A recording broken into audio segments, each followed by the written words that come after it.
पहले बेरूत में धमाके और फिर दक्षिणी लेबनान में बम बरसाने के बाद गुस्से से लाल पीला हो चुके हिजबुल्लाह ने इजराइल पर जोरदार हमला बोला है।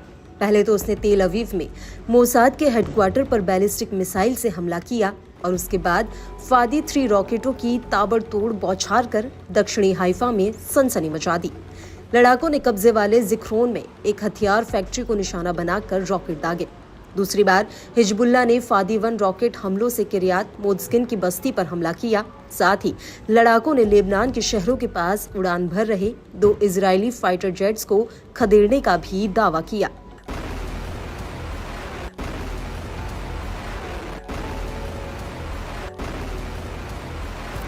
हिजबुल्लाह ने अपने बयान में कहा कि प्रतिरोध ने बेका घाटी और दक्षिणी लेबनान के अलग अलग इलाकों पर इजरायली हमले के बावजूद उत्तरी कब्जे वाले फिलिस्तीन में इजरायल के सैन्य ठिकानों पर हमलों को बढ़ाया है।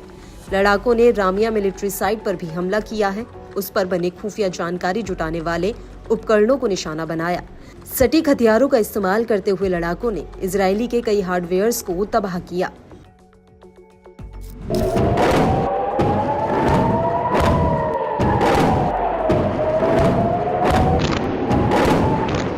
इजरायली मीडिया के मुताबिक पिछले 24 घंटों में माउंट हरमोन से लेकर अरावा घाटी तक इजरायल में ऐसा कोई भी इलाका नहीं बचा जो वॉर जोन से बाहर हो। उत्तरी इजरायल के गोनेन, लहावा बोट, हाबाशान और किरियात शमोना की बस्तियों में भी हवाई हमले के सायरन सुनाई दिए।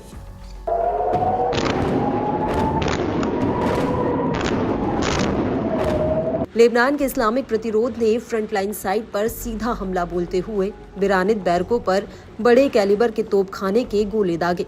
इससे उत्तर में कैटजरीन से लेकर रोशपिना, सफद और माउंट मेरोन तक फैले इलाकों में लोगों को बॉम्ब शेल्टर्स में रहने की सलाह दी गई।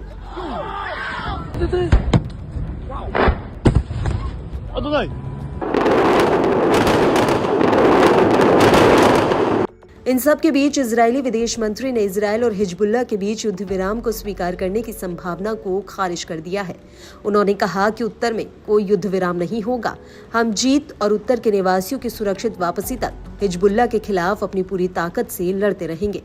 इजरायली पीएमओ ने भी सीज फायर प्रस्ताव को खारिज करते हुए कहा कि युद्ध विराम के बारे में खबर सच नहीं है। यह एक अमेरिकी फ्रांसीसी प्रस्ताव है जिस पर प्रधानमंत्री ने कोई प्रतिक्रिया नहीं दी है। नेतन्याहू के कार्यालय ने कहा कि प्रधानमंत्री ने आईडीएफ को पूरी ताकत से लड़ाई जारी रखने का निर्देश दिया है।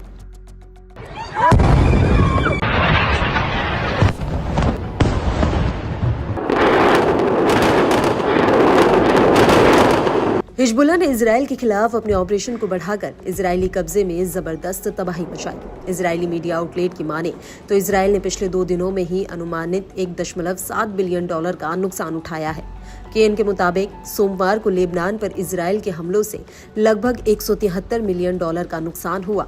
इजरायली अधिकारियों ने ऐसी आशंका जताई है कि अगर लेबनान के साथ 10 दिनों से अधिक समय तक संघर्ष चलता है तो इससे इजरायली सेना पर अतिरिक्त बोझ पड़ेगा।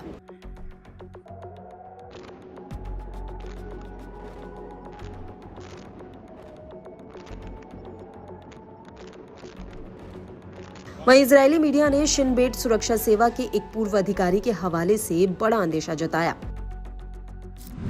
उन्होंने कहा कि मध्य इजरायल की ओर रॉकेट लॉन्च करने की हिजबुल्लाह की ताकत को कम करके नहीं आंका जाना चाहिए। आज हिजबुल्लाह नेता हसन नसरल्लाह ने जो किया वह उसके भविष्य की एक छोटी सी झलक मात्र है। उधर मिसाइल इंटरसेप्टर का बढ़ता इस्तेमाल डेली ऑपरेशनल कॉस्ट को लगातार बढ़ा रहा है।